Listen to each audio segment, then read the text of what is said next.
And when you're facing the generals, nearly every ball is a funeral. And when we battle, brother, go and put your men on the boundary line. And if you give we a liquor, that is merely a hiccup. Look, you win the little battle, you lose the war. It's the same result every time. Everybody sing. Here come the West Indies. Here come the West Indies. Them rude boys gonna get you by degrees. Here come the West Indies. I tell you now, here come the West Indies. Here come the West Indies. Them bad boys gonna bring you to your knees. Here come the West Indies. Special request to the Trinity posse. And what about the Guyana posse? And what about the Jamaica posse?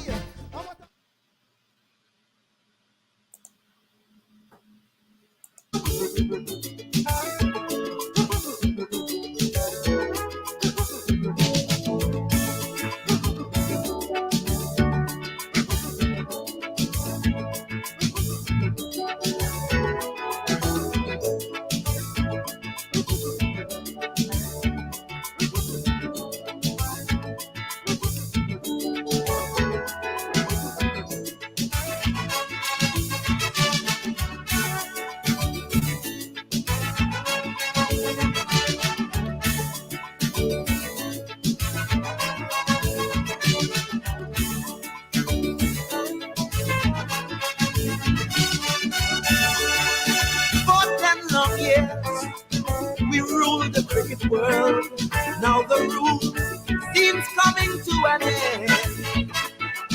But down here, just a chink in the armor is enough to lose a friend.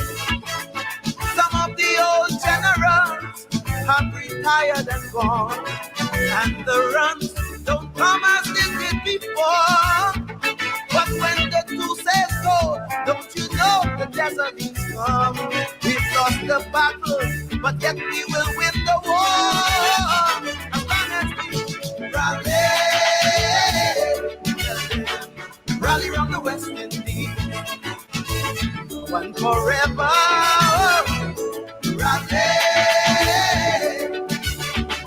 Rally round the West Indies, never say never. Pretty soon the runs are gonna flow again like water, bringing so much joy to each and every son and daughter. So we gonna rise again like a raging fire. As the sun shines, you know we gon' take it higher. We gotta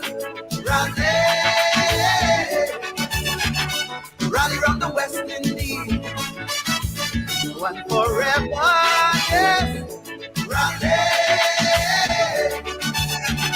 Rally round the West Indies, stoke up the fire. Way down under, a warrior falls. Michael holding falls in the heat of the battle. Michael should have left long time. I heard an angry brother shout, Caribbean man, that is the root of our trouble. Oh, in these tiny theaters of conflict and confusion, better known as the Isles of the West Indies. We already know who brought us here and who created this confusion. So I'm begging my people, please. Oh, we got to rally round the West Indies, now and forever. Yeah. Rally round the West Indies, stoke up the fire. Pretty soon the runs are gonna flow again like water, bringing so much joy to each and every son and daughter. Say we gonna rise again like a raging fire. As the sun shines, you know we gonna take it higher. What we gonna what? Rally round the West Indies, one forever, yeah. Rally round the West Indies, never say never. Now they're making restrictions and laws to spoil our beauty, but in the end, we shall prevail.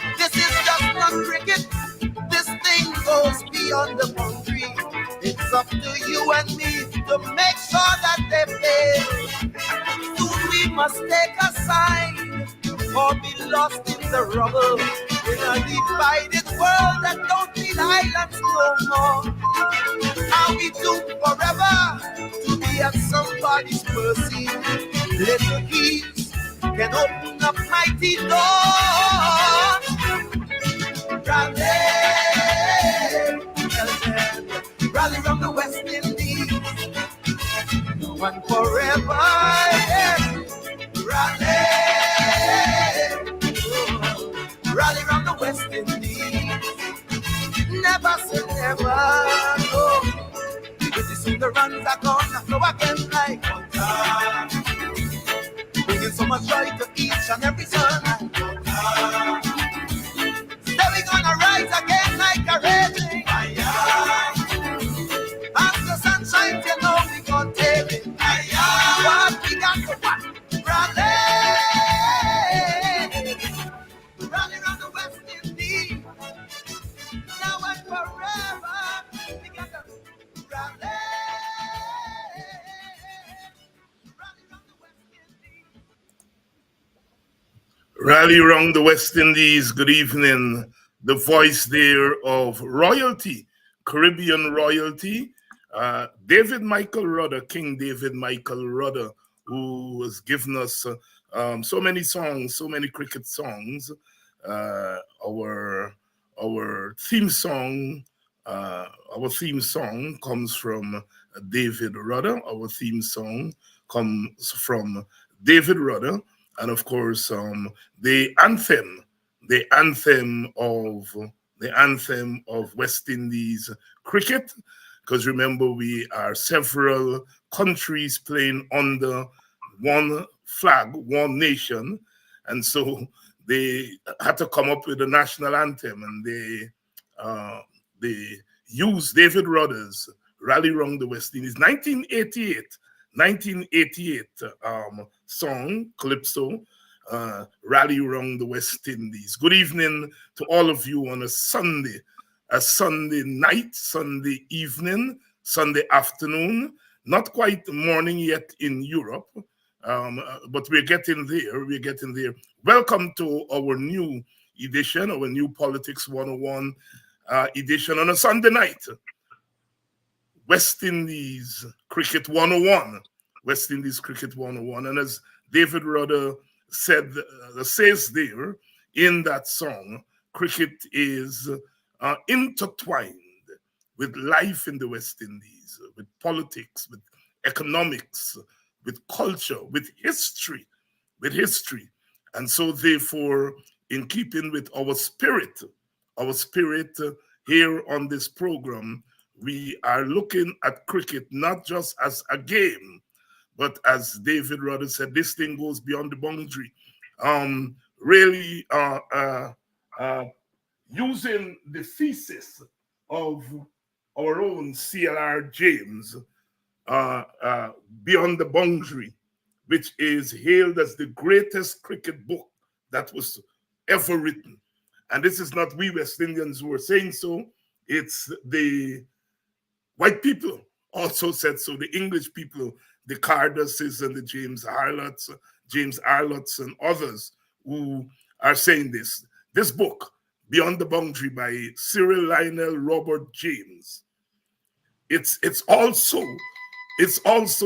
rated as one of the top sociology books that come out of the Caribbean, because it's really a book about Caribbean sociology, using cricket as the lens through which C.L.R. James, one of the great intellects that have come out of our region. In fact, he is rated as, along with W.B. Du Bois, as the two great black intellects of the 20th century.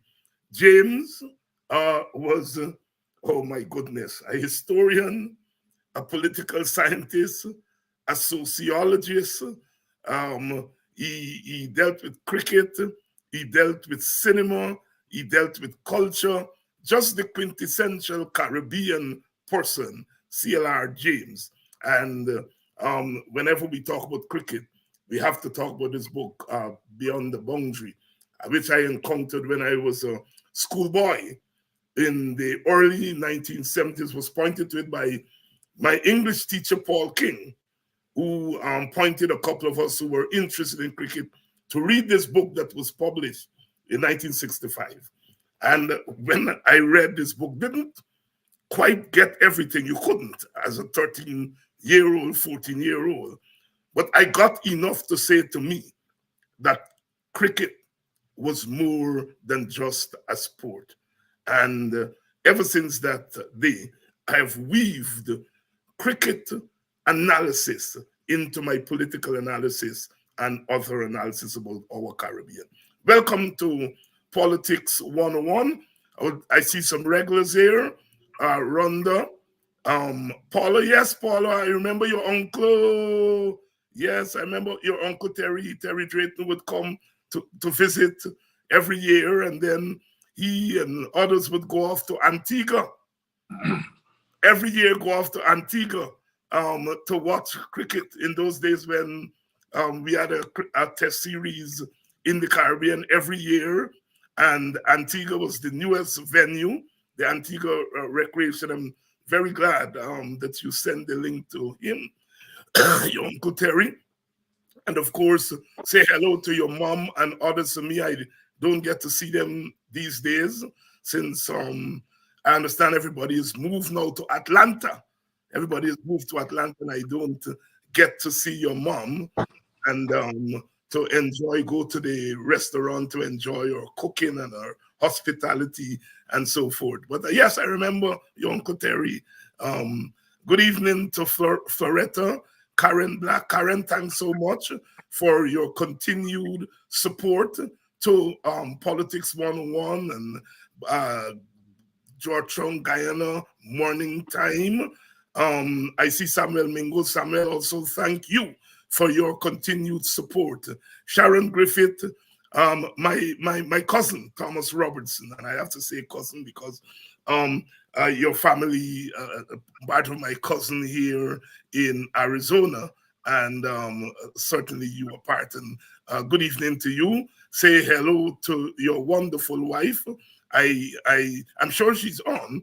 I don't see the name, but I'm sure she's on. Say hello to her, and of course the kids and your sisters and your mom, everyone there in Atlanta, Georgia. Good evening to all of you. Asim Shakur, Rashley Ford. Good evening to Clinton. Yes. Good evening, Denise Booker. Good evening to all of you, and welcome to Rastaman, Hail the Man. Welcome to Politics 101, our cricket edition of Politics 101, which is West Indies Cricket 101. Please share the link so that everybody will know that it's a Sunday night and we're on at 6 o'clock rather than our normal 7 o'clock. Emily Durant, a real trooper. Emily, looking forward to seeing you in a couple of weeks when I come down to Guyana to do my long stint. And I'm looking forward to see all of you all. Harriet, good evening. Good evening to all of you. I see my cousin Sherry Robe from the East Bank. Good to see you, Sherry. Very good to see you. One of our earliest supporters. And looking forward, Sherry, to coming on the East Bank and spending some time, and also coming for one of those garden parties that I know you hold, and to enjoy some nice food and nice company and so forth. Sherry Robe, one of our troopers, one of my extended family. Say hello to Auntie Brenda for me. I haven't seen her in a bit, but I'm coming through. I'm coming through shortly. Margaret Nelson, Kwame and Kofi. It's good when you see these names, Kwame and Kofi. People could have African names, and and nobody laughs at them and so forth. Very, very good. Thanks to my own mentor, AUC Kwayana, who was a trailblazer in terms of the cultural revolution in which Carol Bacchus, good evening, good afternoon, wherever you are, Otis Sanko, Linda Sanko Mingo is watching. Oh God, Linda Sanko. Oh my God, Lord. Yes, welcome. Welcome to Politics 101. We have here Pamela Gorick. Yes, welcome. Welcome to all of you. Cheryl Panchan. Welcome. Ingrid King, welcome. I suppose it's Ingrid King, might be coming from Toronto, Canada area. Michael Richardson, good evening to all of you. We're going to be talking cricket tonight. And in the old days, when you see a lot of women on, you will say, Rhonda Spencer, good evening. You will say, well, boy, cricket is a man's story. But if you go into the cricket grounds today, especially when there's a 2020 cricket, you see women outnumber men. And it's not just older women, but younger women. I'm so proud of how the game has emerged in our society. Good evening to you. And good evening to our guest who was on very early, Dr. Vincent Adams. Dr. Vincent Adams is not just a cricket analyst, but he is a cricketer. He played for Guyana. And he played for Guyana not at a down time. He played for Guyana when, my God, it was difficult to get into a Guyana team. When you looked at Barbados team in those days, in the 1960s and the 1970s, and you look at the Guyana team, you look at Trinidad, you look at Jamaica, it was difficult to get into those teams. So when you played in a team like that, it means that you had to be really good to get into that team. I remember getting together early as a small boy and catching the tail end of those great encounters between Barbados and Jamaica. It was like a test match.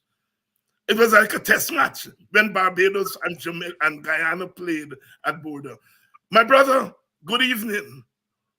Good evening, Dr. Hines. How are you doing? And welcome to our great listeners out there. You notice I wear my white shirt today. Yes. I get as white as I could get to. Yes. In your days, they call it the white flannels. That's right, white flannel. That's exactly correct. But you never had white flannels with your green cap, which is the Guyana color. You never, in them days, you never used to have a helmet. No helmet. I remember helmet. I think it was the first time I saw a helmet was an Australian named Rick McCusker.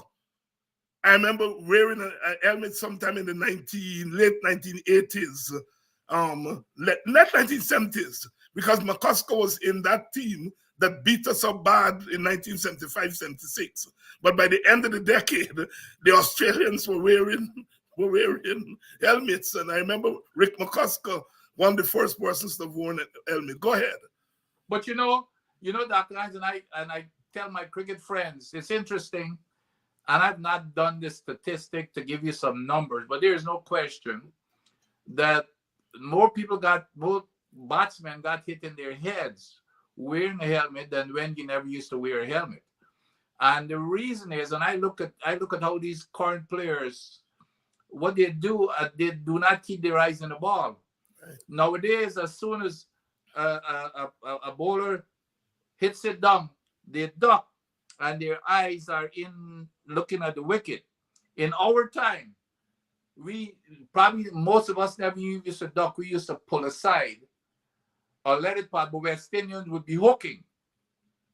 So it's kind of an irony that, after helmets, people get hit in their head more often because, again, I think it's a false sense of security. So they lose that technique of keeping your eyes on the ball at all times. As soon as a quick does this, if you notice, a lot of them, what they do, they duck, but their head is pointing to the ground instead of looking at the ball. And that's what we had to do. And, you know, like fast bowlers and stuff never used to really scare us because, you either pull while the ball pass if you can hook, or West Indians, like I said, we just couldn't help ourselves hooking. Couldn't help ourselves hooking. And talking about hooking, I remember Vivian Richards, who played up until 1991 when he retired, never wore a helmet. And by 1991, helmets had become a thing in the game. Richards never wore a helmet. I remember it was Len Pascoe hit him in the head. He was hooking, not hit him ducking. He missed the ball hooking in 1981. Pascoe hit him on the head. And, Olden and others said, my goodness, the way this thing is going, we'll have to go and bring Viv off the ground, because the Australians in those days was Lilly, Thompson, Pascoe, and those guys. And the next ball, Pascoe bowled to Richards after hitting him in the head. He hit it out of the ground, and the rest is history. They stopped bouncing Viv. Yeah. But in your time, who would you rate as, and your time they had great hookers, who would you rate as the greatest hooking that you played with and against? There's no question, Not even who I played with nor against. Throughout the entire world, there was nobody who was just I used to call him a genius, as Rohan Babulal Kanai. None. I mean, I've seen this guy, and it's just as if he knows. You know, I see this guy, and you mentioned Barbados and Guyana. In a game in Barbados, and I wasn't playing at that time. I was a little by listening to the radio. But Wells Hall and Charlie Griffith in their prime on that Barbados wicket. And the Barbados wicket used to be like concrete in those days. It's not like now, it's slow. And I mean, when you wear your pegs with your boots, used to be sliding on the first day, So it used to be hard and shiny. And Charlie Griffith and Wes Hall carried away the first three Guyana batsmen. Three for one, or three, whatever it is. And I heard when Rohan was passing, I think it might have been Harnanan or somebody, he was passing, going at number 3. So he said, you watch me and them here today. And Rohan went in and put a beating on Charlie Griffith. It was 3 wickets down, including Bassett Butcher. Bassett come and get a duck, I think, to Griffith, or one of them, LBW. And Rohan put a licking on Charlie Griffith and Wes Hall. I think that was one of the greatest innings in terms of bumpers, hooking, and I mean, just a massacre. At the other end was Joe Solomon, who made 60-something. And Joe was taking lashes all over his body, but that was how Joe used to bat. Joe held up one end, and Rohan put a licking on those guys. But the guy was just, to me, you talk about the genius of a batsman. Of course, there's the great Sir Garfield Sobers, but Sobers used to make more runs than him because, Sobers was more, I don't want to say mentally stable, but Rohan was more cavalier. Sobey would be more cautious and play a ball to its merit. But Rohan used to take more chances, and a lot of the shots, he was the only kind of person who used to play and invent a lot of shots that became normal to a lot of folks. So he was before his time. Probably that I've never seen another batsman like him, especially when it comes to handling fast bowling. Yeah. And I these days, these chaps who analyze cricket, they analyze cricket based on statistics. But for me, the 5 greatest West Indian batsmen: George Headley, who I never saw. Yep. I never saw Headley. I don't think I may have seen 1 or 2 old clips of Headley. But I would say Headley, Sobers, Everton Weeks, Vivian Richards, and Rohan Kanai are my 5 greatest West Indian batsmen. I think, can I agree with you? I think Kanai was simply a genius. I grew up hearing the big men in the village, Jesus Christ, the man that lie down and knock ball out of the ground, the falling hook shot. And you as young boys, you're mesmerized, Yeah. And indeed, He played the falling hook shot. CLR James said, can I represent the daring of what called Chanda Paul the Tiger? But I really think the real tiger of West Indies cricket, Ron Babulal Kanai.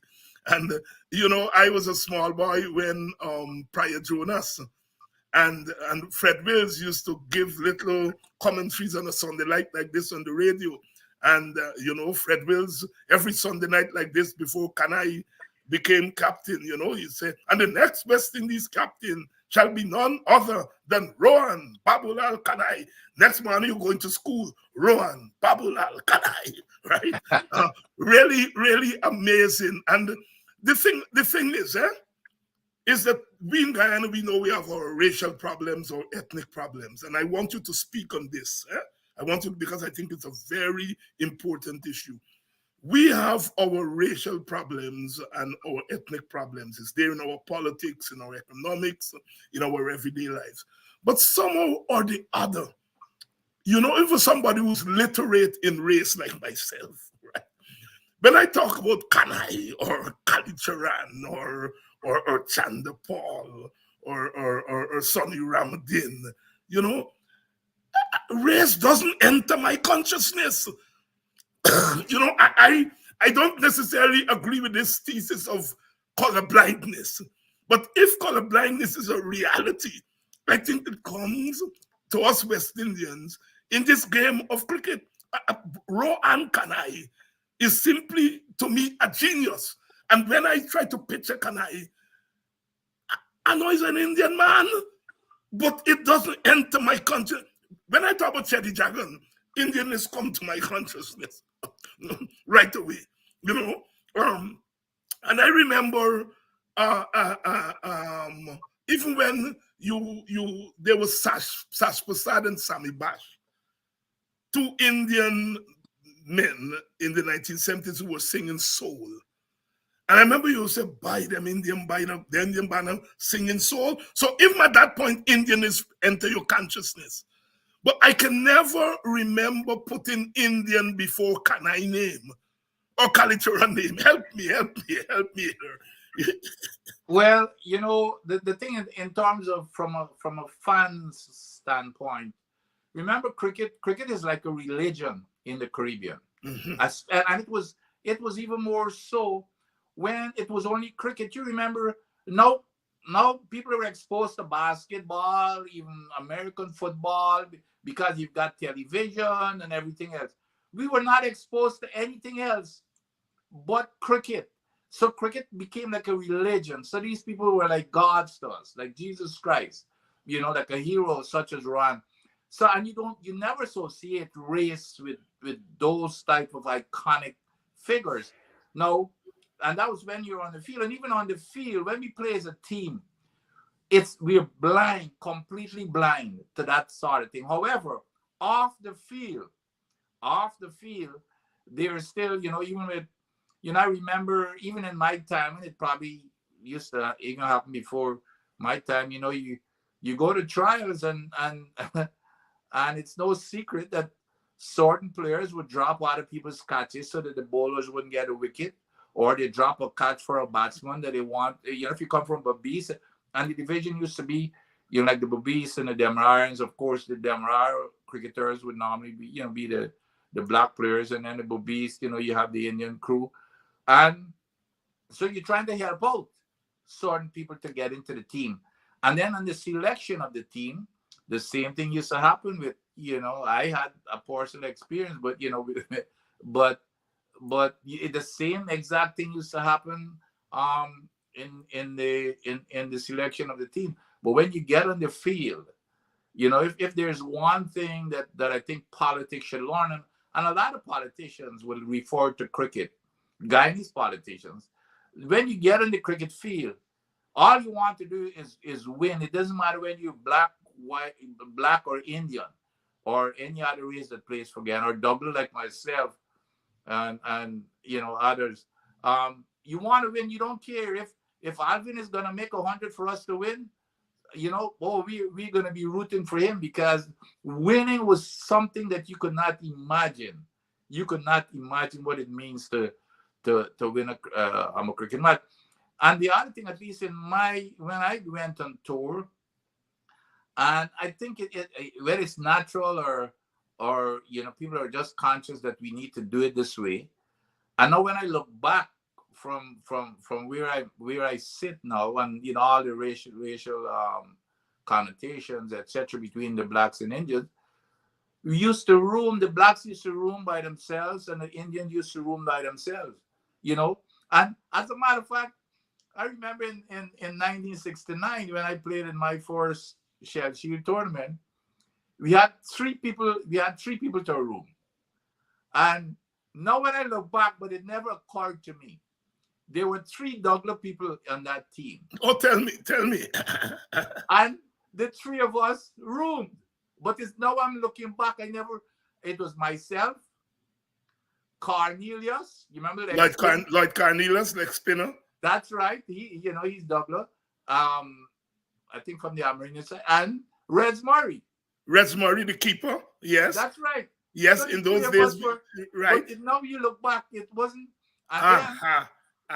In another room, it was Alvin, Kalicharan, I think Sunarain, and I think Ramnares or Bechan or what. But Isaac Sunarain. Right. So when you look, you see how, it just as if it was part of our subconscious. Yes. That, on the field, it didn't make a difference. But as soon as you cross that line, you get over the boundary. Beyond the boundary. This is what James' book is really about. It's about how cricket reflected the society, the racial and ethnic tensions in the society. Yet when the cricketers go on that field, the racial consciousness subsides. But it's there, as you were saying. We would never know. The 3 Douglas men room together, and the Indians would room together, and the blacks would.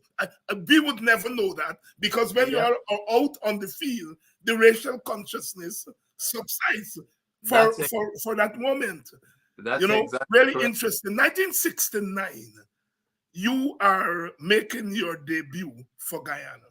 Now, 69 is an interesting time. 69 itself is an interesting year. Let me give some historical background here. Right. 68, you had the Rodney riots in Jamaica. Walter Rodney is banned from going into Jamaica for wanting to teach African history. They don't want him to teach African history. They ban him from Jamaica, October 1968.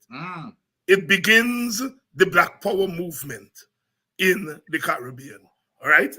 1969 comes to an end, brings to an end 18 glorious years of Jamaican and Caribbean music, because in or about 1967 or so, all right, the Jamaicans slowed down. In those days, you remember remember the ska music. Yeah. All right. And Jamaican ska. Right. And the Jamaicans toned down the ska. The ska was fast beat, you remember? They toned it down. The music got slow. The bass comes into play. The lyrics, ska was mostly instrumental than lyrics. They bring lyrics into it, into what you as a young man know as rock steady. Yeah. And rocksteady would last from 1967 to about 1969, 18 months. And from 1969, what we know today as reggae, that's when it started. Because another name that you would be familiar with, Toots and the Maytals. Oh, absolutely. Toots and the Maytals. Do we ever have, you remember we had the dance for that, the hop and come. That's right. That's right. For the rocksteady. The rock steady. You rock steady. You rock steady.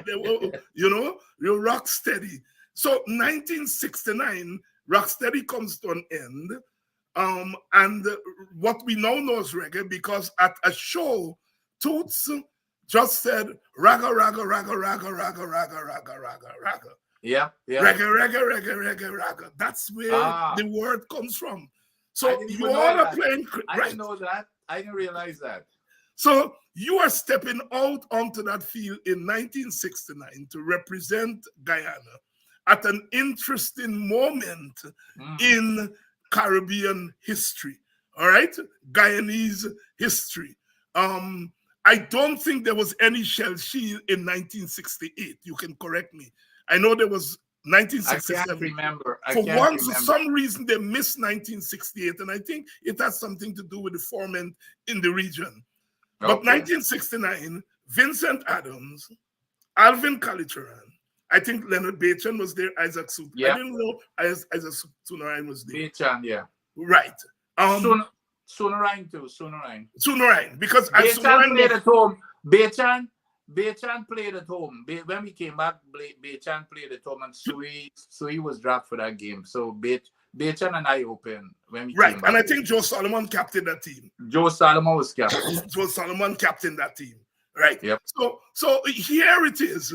You are stepping out onto that field. And one of the things I learned in my study of sports and society is that the sportsman, the sportswoman, for the most part, he or she is not conscious that you're making history, because you are playing a game and you are going out there and the crowd is screaming because the crowd is projecting onto you something that because you're facing a ball coming at 90 miles per hour and more, you are thinking they are protecting yourself and your wicket.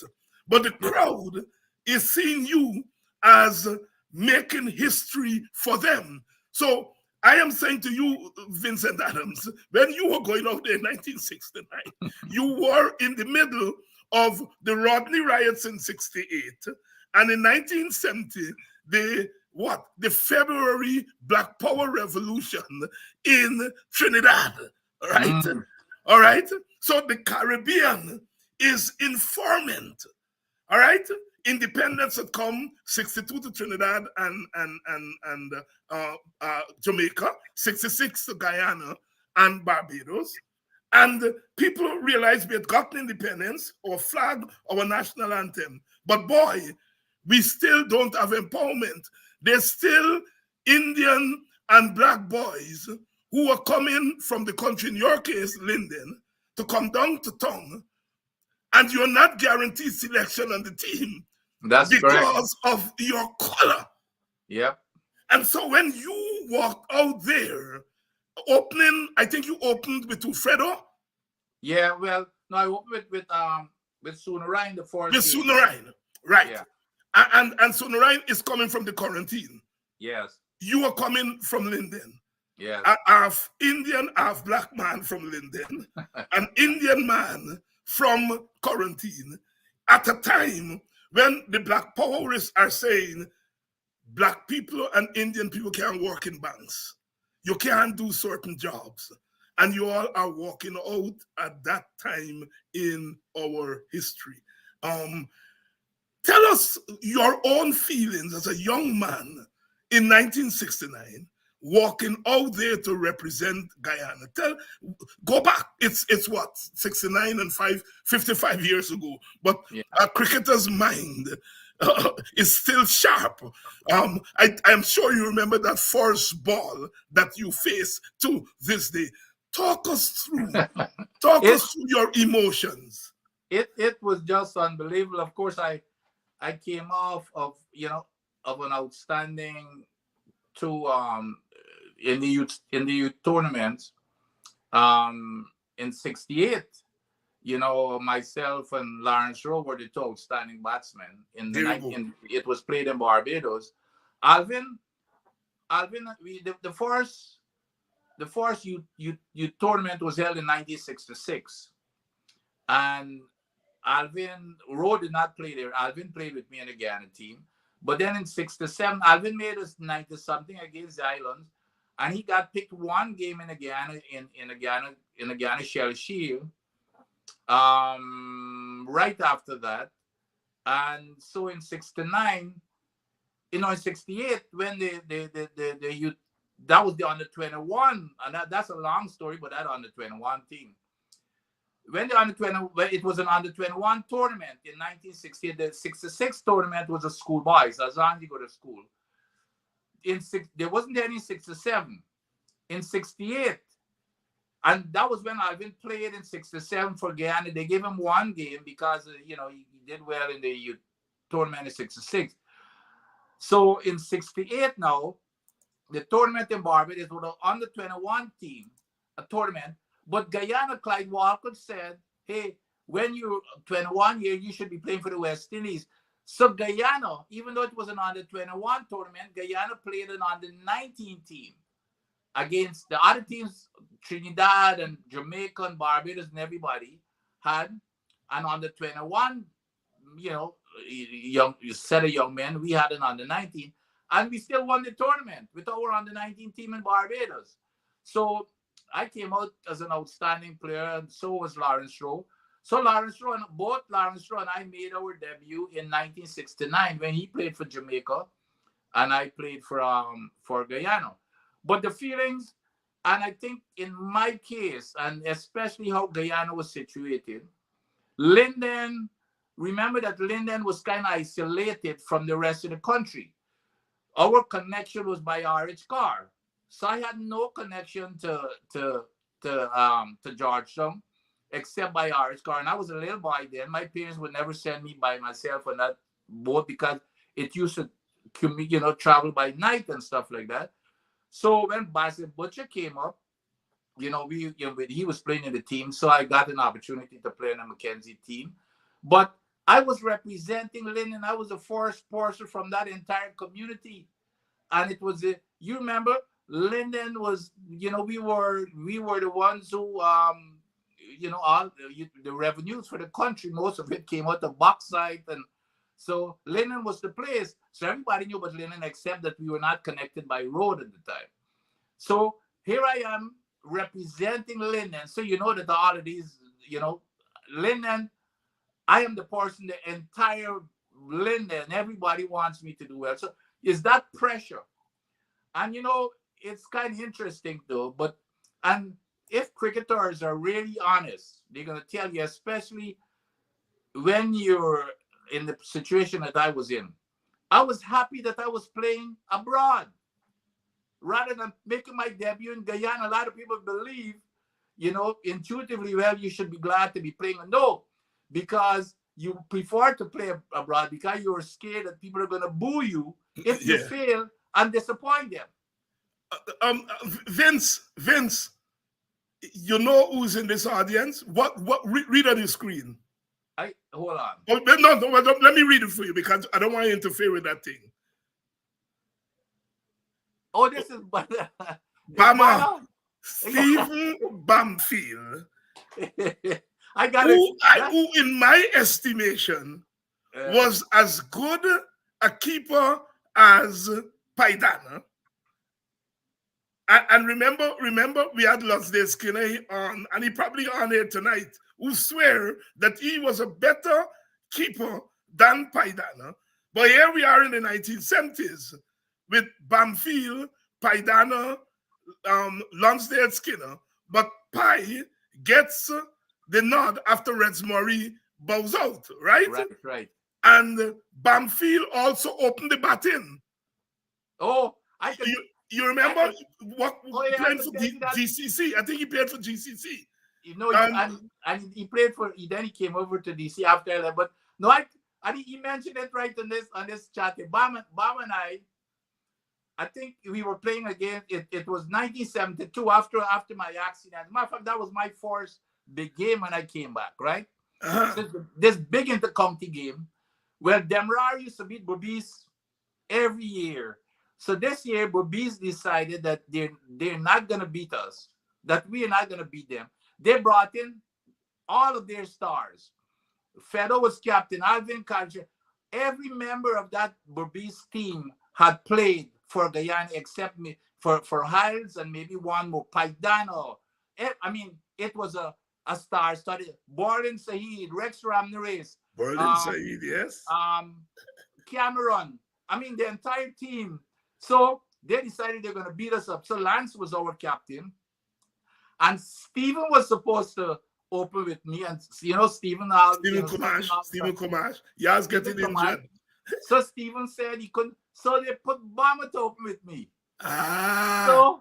So me and Bama, I will never forget that front page, and I'm still asking to see if somebody can find it. I remember me and Bama when we walked out, and the next day's newspaper, because the top was put on 140 something. We batted first, 140 something, and Bama got out for I think 85, whatever it is, and then the next day they had, you know, of course I am tall and Bama is short. They said we look like Mutt and Jeff. I think that was the headline of the newspapers.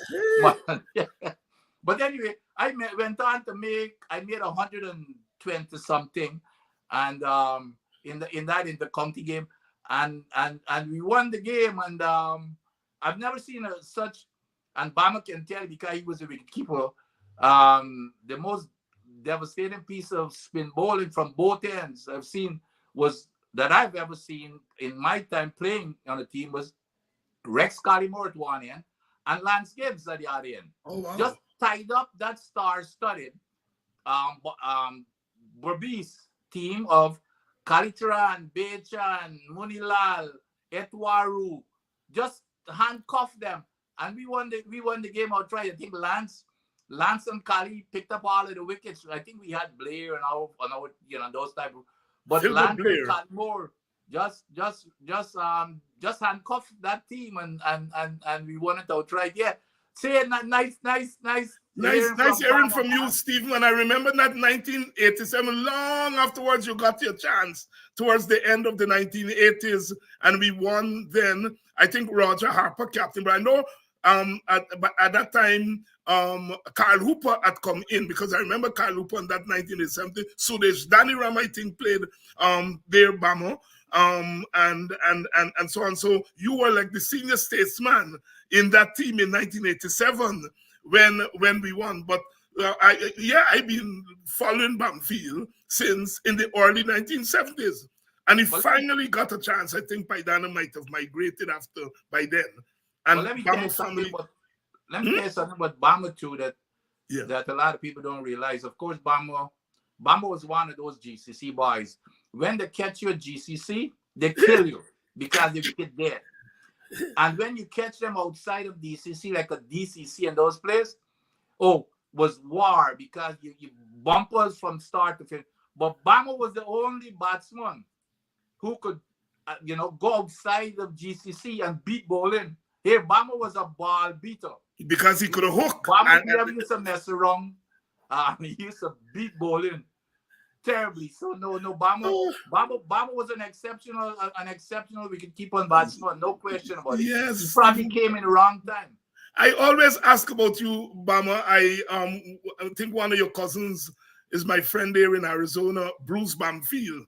Bruce Lennox Bamfield, and I think you tell me you're somewhere in England and so on. But I always ask about you. The thing is that, sometimes our region could be so cruel, because ex-cricketers, once they stop playing and they're not involved in the administration of the game or thing, you don't hear about them anymore. And I always say, where Bamfield, because I remember in 1987, in that winning team, but by then Bamfield would have been 36, 37, because I think he born like 1950 or something like that, right? And I always ask where Bamfield is, and I think because your cousin said you're somewhere in England, wherever you are, it's nice that you are you're on the program. Basil Butcher was very instrumental in Linden cricket, yes, Bamfield, right? Basil Butcher Jr. Dr. Hines, you have an interesting all-time top 5 years. Yes, Basil, young Basil, I watched you this morning on the West Indies Cricket Forum, and I got to get you on here because I disagree with you vehemently on Etmire.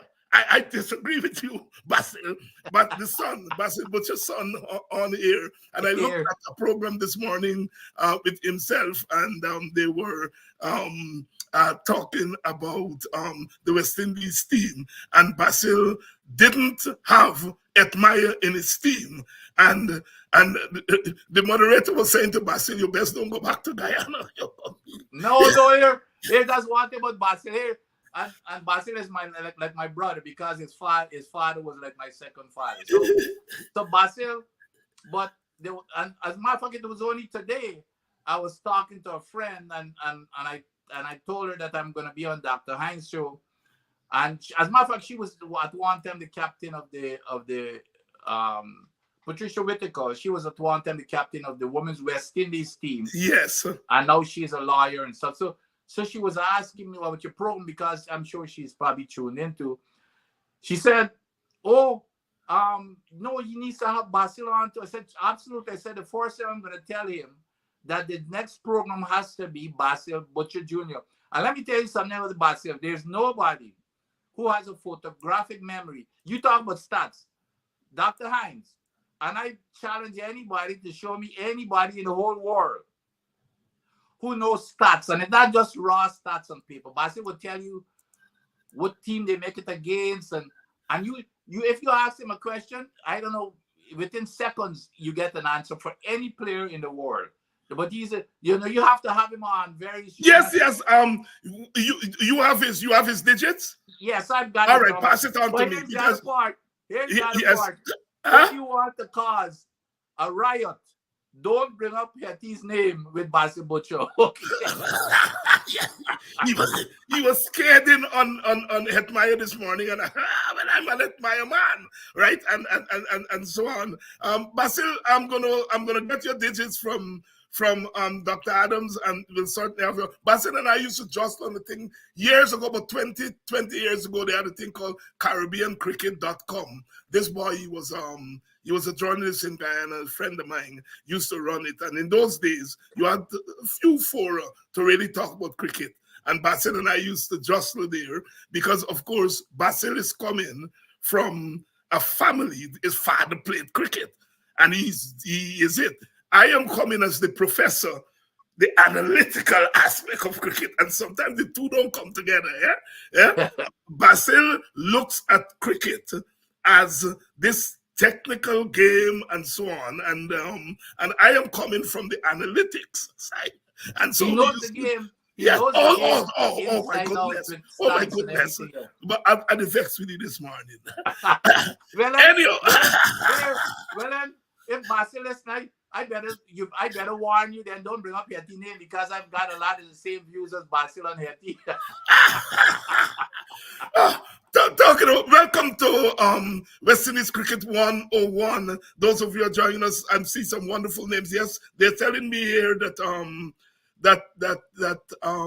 Bamfield is in Florida. So he's not too far from you there, Vince. I thought he was in Canada.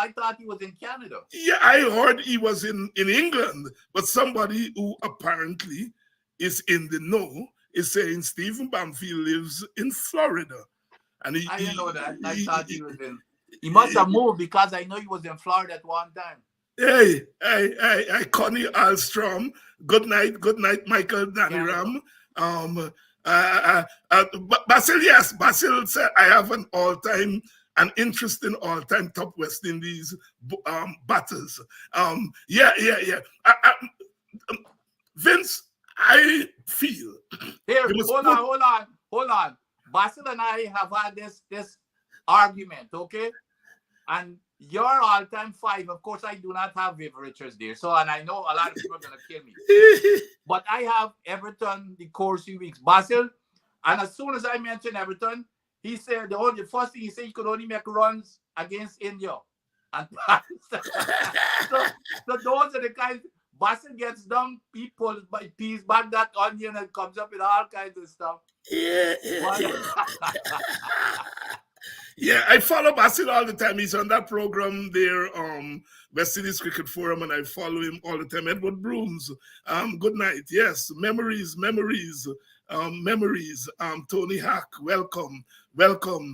Franklin Boston, welcome. So Aileen Griffith Norton, is only. Aileen is saying, I umpire cricket. No, we got to get this on. Aileen is saying, I umpire cricket while Mr. Bamfield was in his latter days playing in Guyana and the USA.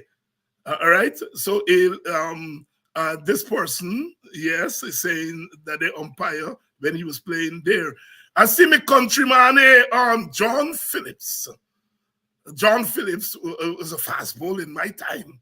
You know, the one time I made it up to playing for my village was in 1987. Before that, I was a commentator because I couldn't make a village team. So I used to go around with the team commentating. And I don't know what happened in 1987. I don't know if they water me drink or what. But there was John will remember, I think at third class competition on the East Coast. And Barlisle, who I think you may have played with. Yeah. Right. Barlisle was running that tournament, and Buxton played, and we won that tournament. And I was the highest scorer for Buxton. John was one of the fast bowlers. I remember when we got to play Mike, a little by the Pats can barely go on the foot, right? We played Mike, you know, and that by Gary Boxic. He would have been about 13 years old. Years later, Pudding from Canada called me. He said, Twilly, you remember that I was beat away Gary Boxic in Mike? I said, yes, a little Indian boy. He said, a change of ball. So I thought, because the night before, all we did Tipperary all sporting. I don't think John used to sport them tender. John had your friend. So he used to go to sport. But me putting all we did sporting at Tipperary all till 5, 6 o'clock in the morning, and 10 o'clock we gotta go. So when that sun hit you with the liquor in your system, John, it's nice. It's nice to hear from you. John became an actor, and he became a journalist, and so on. But John was quick. John reminds me of a chap you may have played with, Newton Dow. Yep. I used to love Newton Dow bowling, man. I clap on 99 on him and 69 in Trinidad. He carried away, I think, a couple of wickets already or something, and he coming for tea or something, and then so when I start hurrying up, so we come in, and Matthews, in them days we used to say, who's ignores, and most of them fast bowlers, you don't go near the fast bowlers. So he come in, and he must be tell Matthews something. Matthews was over fast, and Matthews said, "Don't worry me. Deal with the one you got to deal with it." Mato was quite a sensation when he walked into any West Indies team at any other time. He went on later on, to become a leg spinner. Steve is setting the record straight. He's saying everything Vincent said is so true. I'm in Florida after moving from New Jersey. Fred Wills was very disappointed when I left the DCC. Yes, somebody was saying he's from DCC, but as a young person, I paid no attention to the politics of the GCC, which was known as the Portuguese Club. Only people of a certain standard, along with myself and a few other people of color. I remember Lex Barker. Yes, Lex Barker was one of the first black players, but he was the groundsman for us. Wow, interesting. I never knew Lex Barker was a groundsman. I remember him playing because this GCC in those days was a powerhouse. One of my cousin Orin Gordon, who was once the mayor in Linden there, and he became the REO, was a tearaway fast bowler, and he played for GCC. And so you were familiar because sometimes you would go there and see him. Oh, it's so nice. It's so nice to Patricia Ramsaram. Good evening, my dear. It's so nice. Now let's talk about this West Indies team that has been picked. It's a long time since there was so much interest in the composition of a team. I think as West Indians, like cricket fans all over the world, we don't like selectors, all right? Because selectors never give you the team. you want, right? And so there was a lot of controversy over the team. And I think the controversy surrounded, yes, Etmire, and Shamar Joseph. And Etmire was not so much, nobody doubts his class. For me, he's the best West Indian batsman, period, in the West Indies right now, right? But I think he got his supporters vexed. I remember Carl Hooper used to get his supporters vexed, right? But I think Etmire gone past. At least Carl was committed to West Indies cricket. You don't get the sense that Hetty is committed. You don't get the sense that Hetty understands the moment in which he is playing and the product that is the product of a particular moment in our West Indies. You get the sense that, as we said, by head ring on wrong, all right? And I think a lot of people, including his fans, really get so mad at him that I think a lot of them said he should not be in the team. With Joseph, it was whether he could play 2020, right? And so forth. Now, you have seen the team there. First of all, are you satisfied with the team? And then we are going to come to Etmire and Joseph, and we're going to talk about Roston Chase, because for me, he's also there's some controversy for me as to whether he should be in the squad at all. But are you satisfied with the squad? Yes, I'm not fully satisfied. Like I said, my number one will not have gripe, but I would not have picked Hetmire, obviously. And you see, and Basil and those folks would tell you, I start with attitude. And just to repeat some of the things that you said there, he has shown that he's one of the most, let's start out with, he's one of the most talented batsmen that has ever come out of the West Indies.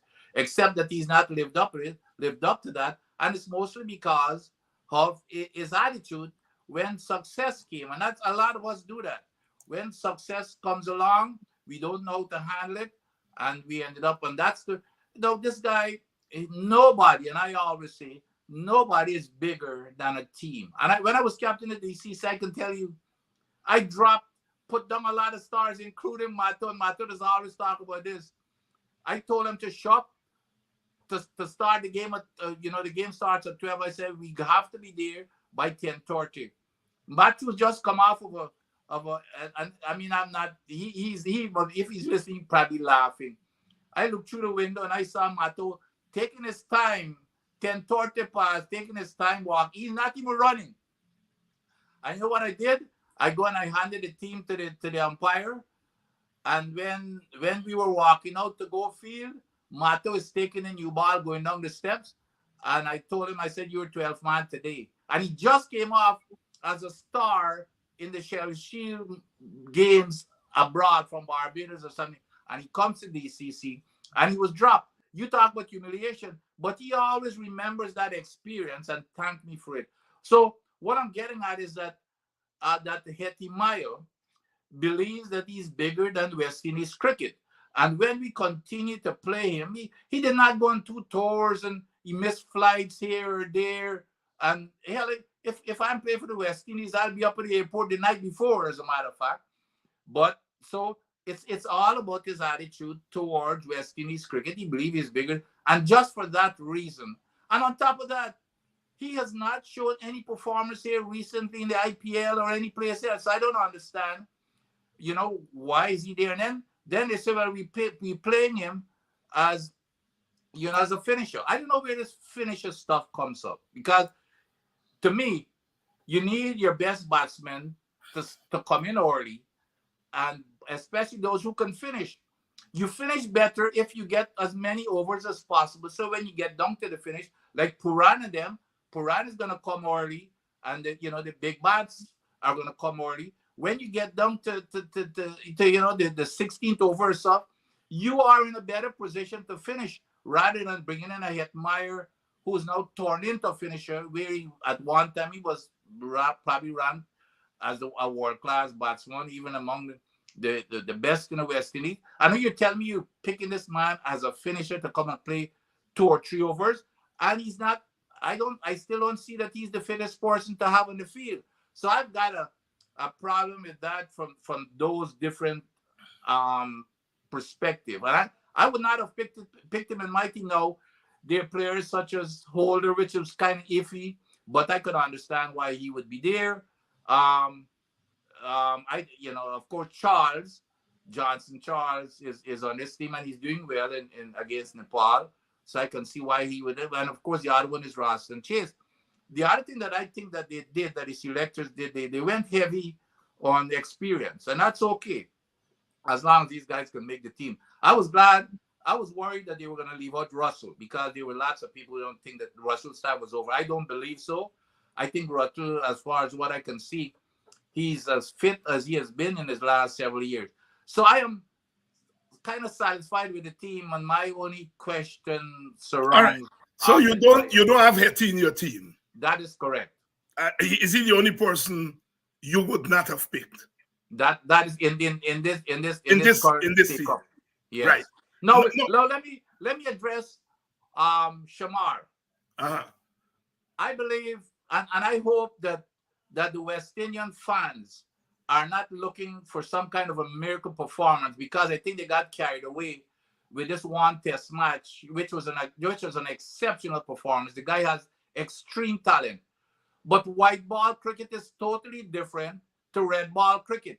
He's not going to have 3 slips in a gully and people close up under the bat and that type of stuff. White ball cricket is a totally different cricket, and these guys are doing something in white. These batsmen, they're doing things that I would have never believed that is possible in terms of the physics of what they're doing, and their eyes and hand coordination, how quickly they're adjusting and doing stuff. So please, and he's only got, I don't think he's gotten any international T20. So please do not expect that what he did here in that test match is going to automatically translate here. But I agree with the pick, if nothing else, because of his talent, to give him an exposure. I'm not expecting him to play throughout the series unless he's, but just to be there to get that experience, because I think for the future, he's going to be some force to reckon with in T20, because he bowls with a hell of a good line and length. And that's what you want. But you've got to learn this T20 thing.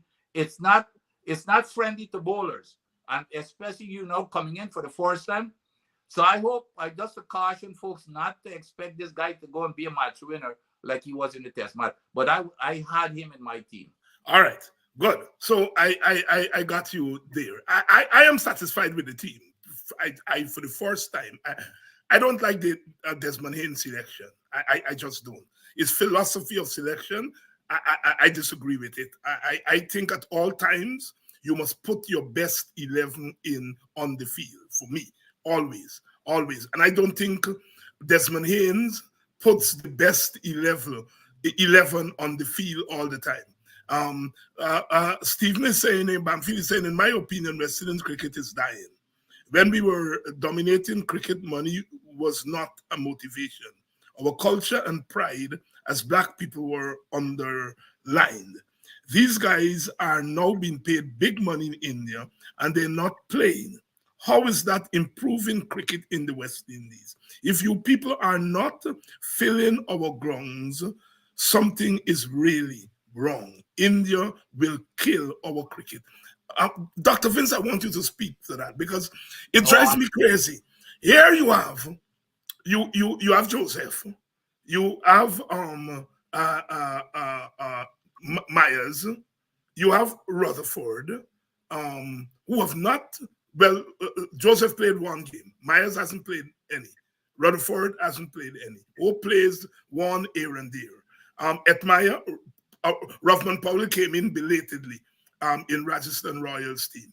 But you have the cream of our cricketers in India not playing. And I don't understand how that is preparation for our World Cup. No, you hear England has already said that they want the England players home 28 days before the thing start. All right? I heard Sammy mention that they are talking to the franchises of trying to get our cricketers to come home. But more than that, You had Obed McCoy, who I think Joseph got the nod in front of him. But you had Obed McCoy sitting somewhere in St. Vincent while we are playing a 4-day tournament for the last 3 months, sitting there and playing no cricket. You got Fabian Allen sitting somewhere in Jamaica. Jamaica is doing badly. Fabian Allen is a cricketer. I don't believe in this T20 export thing. Why was he not playing 4-day cricket? He's not playing in India. He's sitting there in Jamaica. I want you to speak to the way in which we manage our cricketers in this era of what Bamfield is saying, playing for money. You know, you can't, because these little boys going after money. I think the old timers like us, we have to give up on that, right? But when I look at how Australia, India, England, they got more money. Olden said that they got money so they can pay these boys and so on. But I think every other team in the world seems to be managing and balancing this thing. But the West Indies, speak to it, please. Well, and Bama hit the nail on the head there, which is what I've been saying also, you know, but then there's the other side to it. Because like Bama rightly said, in our time, when we played for pride. We never got any money. I remember when I played Shell Shield, we got $7 as our pocket money, and that was, you know, hell, we didn't care when it was, even if we didn't get any money, that was fine with us. Just to be on that tour and to play for your country, it's no longer the case. You know, like my good friend Clive Lloyd would always tell me that just to go, a lot of times to go get a signature from some of these guys, they will tell you go talk to their agents. But that's the attitude, and I believe, I hate to say it, but I believe that's in terms of this IPL. I've seen exactly what Bamfield said, that the IPL, of course, we as older folks and the traditionalists, we believe in the other version of the game, which is Test cricket, where we used to having, you know, the crowds coming, you know, border. You remember when a team comes down, especially if it's an Indian team, you know, people from Obese used to be there like 2 days in advance. The trees used to be packed with people. You can't get in. That was our Test cricket. But no, you can't find, you know, when you look at a Test cricket playing in the West Indies, there's nobody there. The game has become commercialized. And it was hard for me to even get it wrong, even looking at T20 cricket. And now I look at it more as an entertainment, because it doesn't have the same feel in terms of techniques and all that type of stuff for Test cricket. So I believe, I agree with Bamo that, and I've said this over and over, and Basil knows it because I've said it in several of our chats, that Test cricket will be over in a few years in the West Indies. Now in England and Australia and those places, apparently they're still getting people to come out. But in the West Indies, it will be over.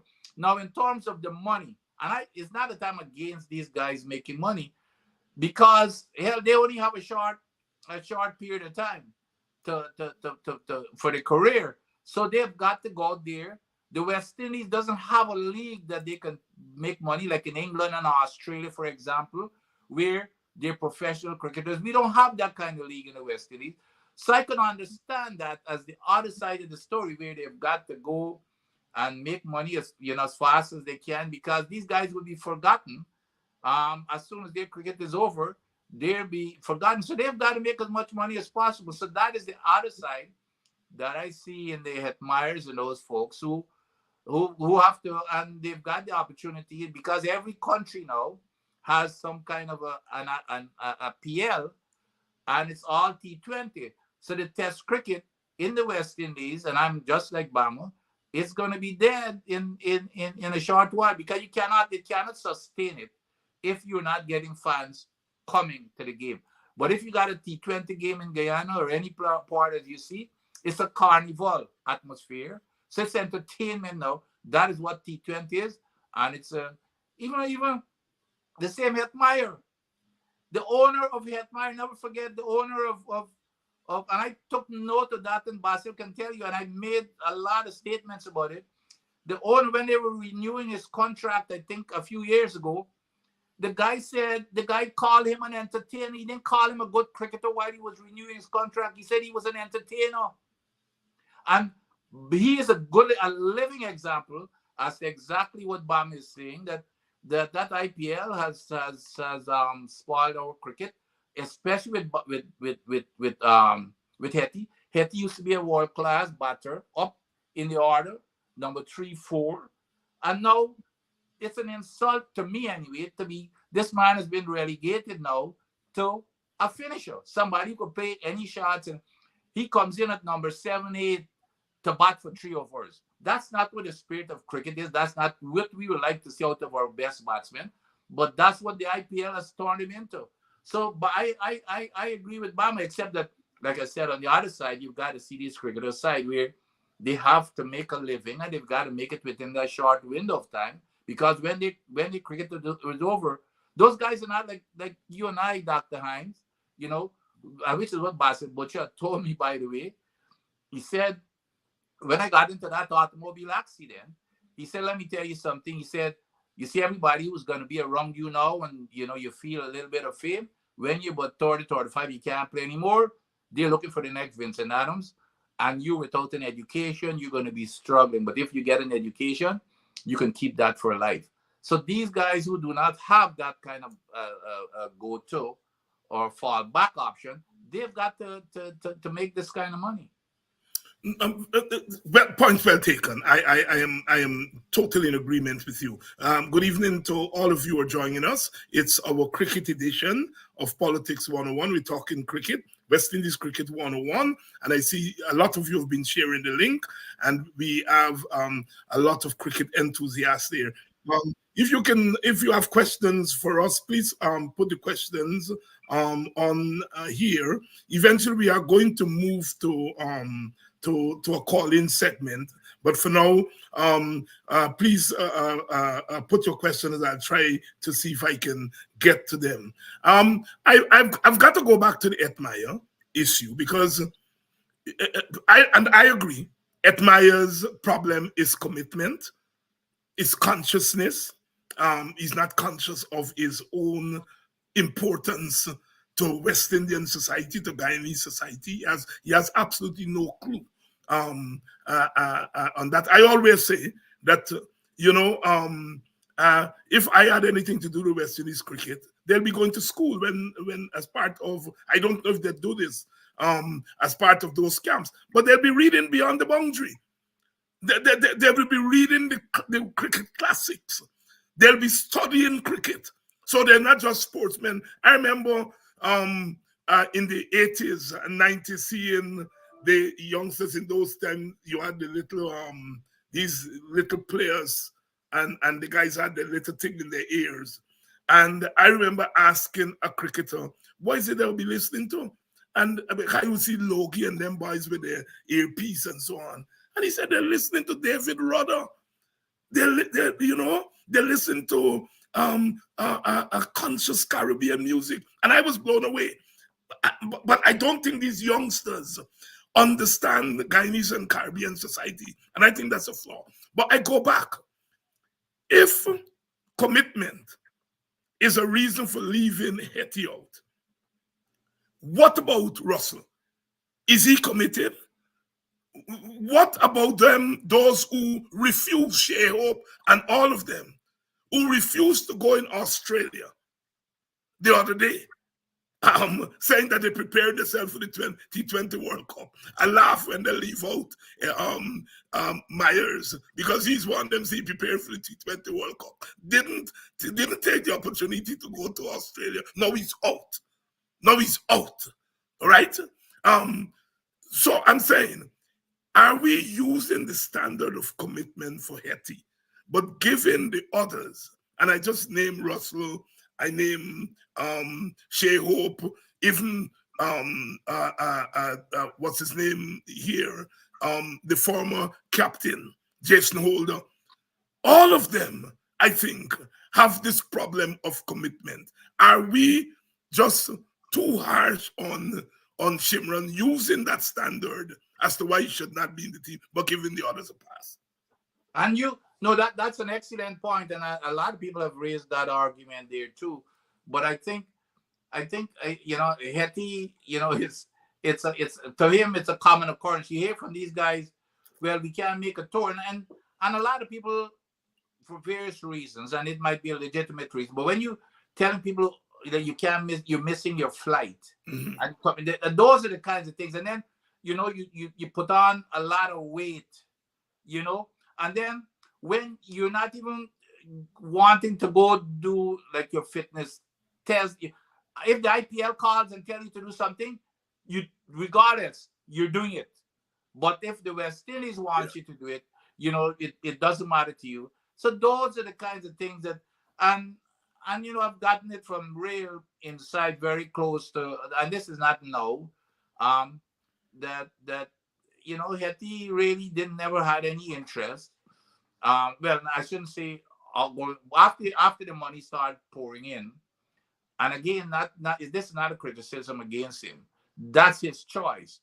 Yeah. But the thing that I don't like, if that is my choice, I would just flat out come out and tell you, well, see here, you know something, I'm gonna play IPL and I'm gonna play, you know, this is where I'm gonna make my living. You know, I don't want to keep you chasing after me anymore.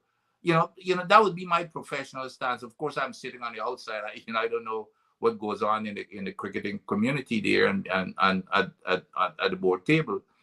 But so that is what I think people are looking at, is those simple things that people can relate to.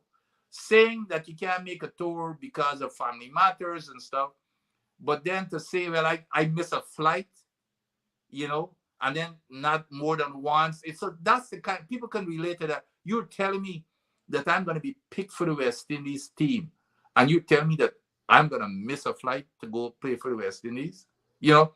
So those are the kinds of things that I think that makes the difference. But again, like I said, I've said it in all my criticisms of Hetty. I think that if that's his choice to go play um, those PLs to make, you know, to get enough money so that when cricket is over, I totally agree with him, except that he needs to make it known to the West Indies and not let them believe that he's really interested when he's not. And like I said, it's killed his cricket. One of our most talented batsmen, I think the IPL has killed his cricket for him to be classified as a guy who goes in to bat for 3 overs or 2 or 3 overs. I mean, that's to me that's an No, it's insult. crazy. It's crazy. That's an insult. It's crazy. You know, I like this team. I share a lot of the views on Hetty. Hetty tires me. He tires me. But I'm partial to him. The one person who I think should have been in this squad, and that is not even near the squad, they didn't even send him to Nepal, is that young boy from Bobbies, Kevin Yeah. Sinclair. I I think Sinclair is the best all-round cricketer, and for me, all-round cricketer in the Caribbean. And he should be playing in all formats. Remember, he first played for the West Indies under Pollard as a one-day player, as a T20 player. Then they dropped him just like that. You didn't hear from him. Then they brought him in the one-day team. And now he can't even make a third-string team to Nepal. And I wonder if Desmond Haynes and Sammy are watching the same cricket that the rest of us are watching. No, that brings me to the question of Roston Chase. I would have, if you have to have a Roston Chase, I'm saying pound for pound, Sinclair is a better cricketer than Roston Chase. I think he's a tight off spinner. I think he is a better batsman and a better fielder. And I think he's a young man who's hungry. And so therefore, if I would have taken one person out of the team, it would be Sinclair for Chase. I guess my question is Roston Chase place in the team justified? Well, he's always been, been even in the Nepal series. He's always around. That he never does really well or really bad. So he's always that average player that is under consideration. Now, you brought up an interesting name, this Sinclair name. I was shocked. I was shocked when he was not on that team to Nepal. As a matter of fact, I was so shocked that I thought, well, the only reason why he should not be there, even though it didn't make sense because he's an inexperienced player, as I said, well, maybe he's a certainty for the World Cup. That's right. And That's what I thought. That was my thinking. So because I could not believe that he has done well enough in recently for him to have been in that Nepal thing. So I thought well, maybe they're looking at these guys to see who else is going to fit, and this guy was one of the certainties. And I was totally shocked. So that's why even Kevin, I had him, as a matter of fact, I had him when I was putting my team together. But I had to remove him when I saw that I just get a feeling when I saw Chase, because I believe that was who he was gonna be competing with. When I saw what Chase was doing, and I said to myself, well, if they took Chase there and Chase performs well, he's gonna be in that team, because there's no reason why you would take him there. A player who's probably on his way out, you're gonna take him there just for a tour if you're not looking at him with the intention of playing him. So when I started seeing Chase performing, okay-ish, I knew right away that Sinclair Clark was done. Yeah. I couldn't make sense of it. You notice you carry Casey Carty. Casey Carty is a good enough. I don't even think Casey Carty should be playing 50 overs cricket. He's a one-dimensional player. He's a good player, but he's one-dimensional. And as you said, these shorter versions of the game call for innovation. I don't think Carty is a kind of batsman that is innovative. And so when I see the carry Carty on a 2020 tour and not Sinclair, I want to know what is wrong with Desmond Haynes, what's going on in his head, Yeah. But anyhow, talking about Nepal, I mean, West Indies won in Nepal 3-2. To me, they lose the Nepal series. You should be winning that team that we have there. You should be winning 5-0. And if you don't win 5-0, to me, you have lost. Your view. Oh, without question. When we look forward to the World Cup, especially, I thought we had a good enough team to even beat Nepal 5-0. Yes. And for us to lose that series, that was also a shocker to me. But the good thing is, at least all of our top name players are in this World Cup squad with lots of experience. So if we cannot at least pull off some credible performance here in this World Cup and make it make it up far up, I'm not saying for us to win, even though we you see, the thing about these T20, Dr. Hines, anything can happen. These shorter versions of the game, all it takes is one good day and some player, one good over or one bad over. And we've got the players who can make that happen on any good day. One player could do this. So, the stars have to line up for us to win it all. But I think we've got a good enough team with experience. Almost every one of these guys have played, throughout the world. They've played among us. They know all the players they're going to be playing against. So I'm hoping that helps us as a team. But you're right. In terms of this whole preparation, we probably the only recognized team out there right now that is not really having any kind of preparation. Look, even in the IPL, our players are hardly even playing. They're hardly even getting to play, except for the few stars. The same. Our Quick. I think he probably played one game. Joseph won.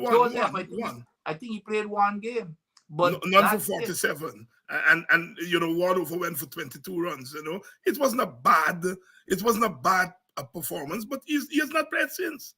Yeah. But He has so not played since. yeah, but Rutherford has not played a game. but at least we have it looks as if we've got some some lower ranked teams earlier on. So Yeah, hopefully we Papua can New get through Guinea that. Yep. and so on. If we can, but hopefully we can get through that run, and by the time we get through that run, the team would be gelling and ready to go into into the next round. Ready to go into the next round. You're listening to and watching West Indies Cricket 101, a Politics 101 edition, and we're talking about the West Indies cricket team that is going to play in the T20 World Cup, which is going to be staged next month in the United States and the Caribbean. Let me make a quick. I Yes. noticed Basil make a comment there and I said the same thing, Basil. I said that on top of his attitude and commitment, he has not done anything in recent times, even in the IPL.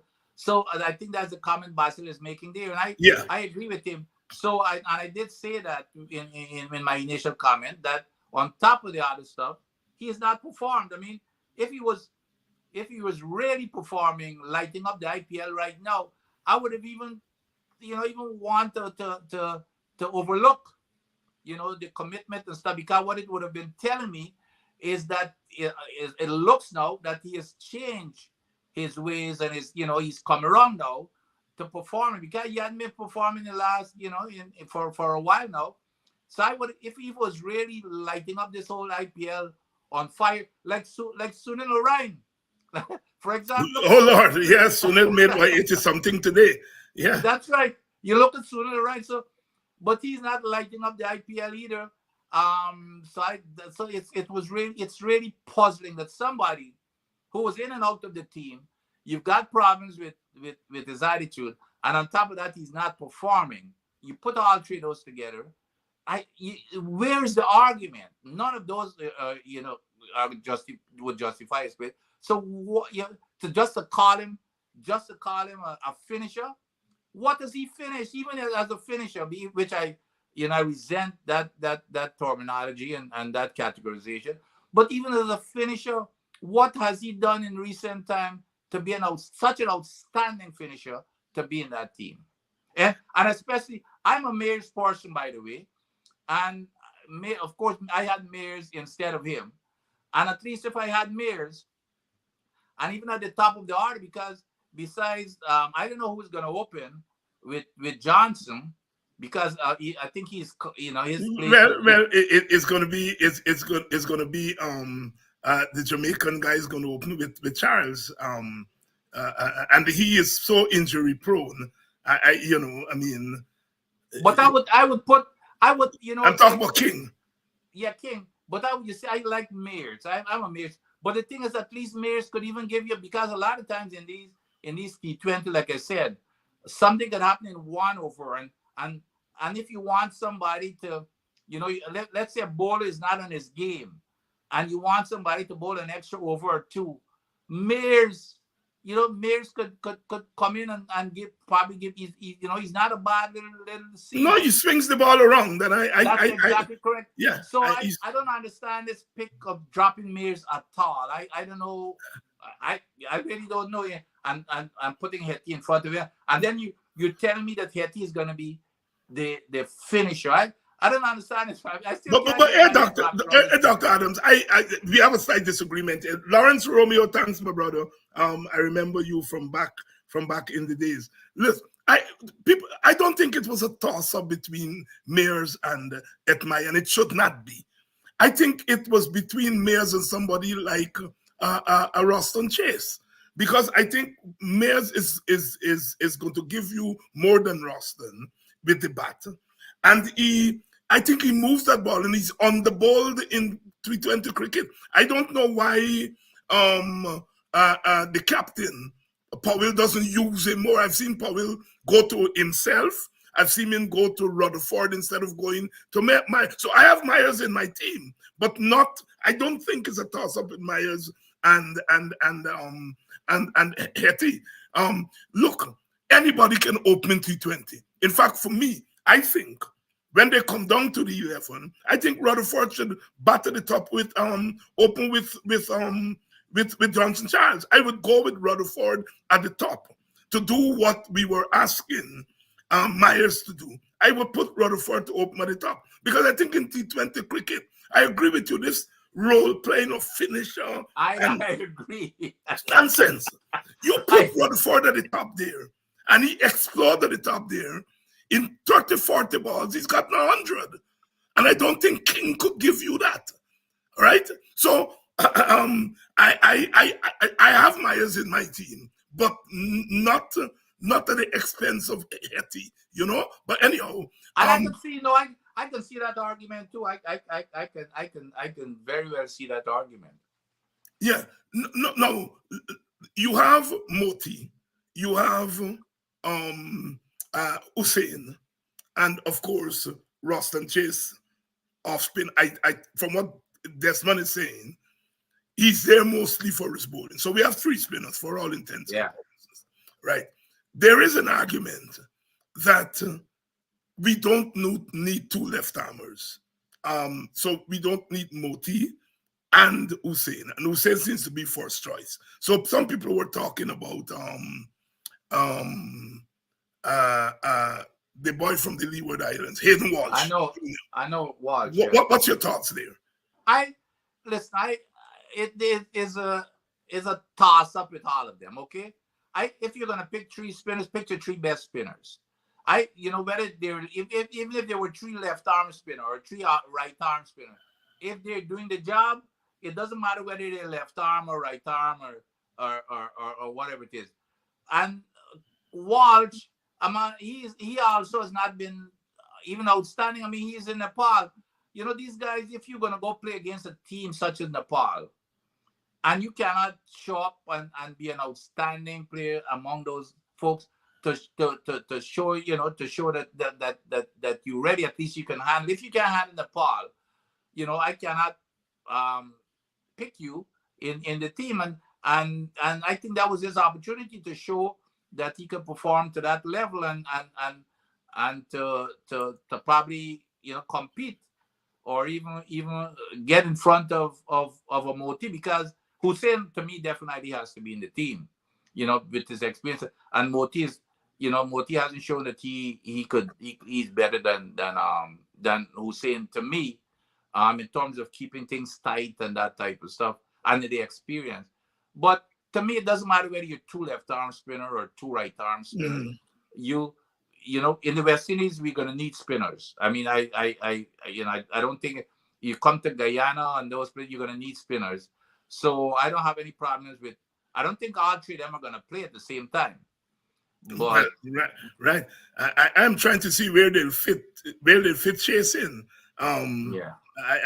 Chase is gonna play. Trust me, and don't be surprised. Don't be surprised. Chase is gonna bat up the order. Yeah, he's gonna bat up the order, and they're playing him. They're playing him because remember, up to I was kind of shocked at his performance in just a couple of CPLs ago. I think he made like the most runs or right to the top. Right. So he's gonna be. They're playing him more as he's a good kind of utility player. He's gonna bat up the order, especially if you notice they would not even put him in there. Let me say you lose 2 quick wickets or something. He's the kind of player who could come in. But let me ask you this: if they're going to bat him up the order, are you going to play he and Shea Hope up the order together? Are we looking for trouble there? I think both in the first. I think in the 4 set of games, both of them are going to play. I think in the initial 11, both I think both Hope and Chase, I think they both are going to play, because and it's a matter of seeing that those first few games, because remember this team has not played together and and play against any team together to see who exactly. So I'm expecting I think they've got the 11. As a matter of fact, they indicated that they've got their 11 who are going to be playing, but they didn't tell us.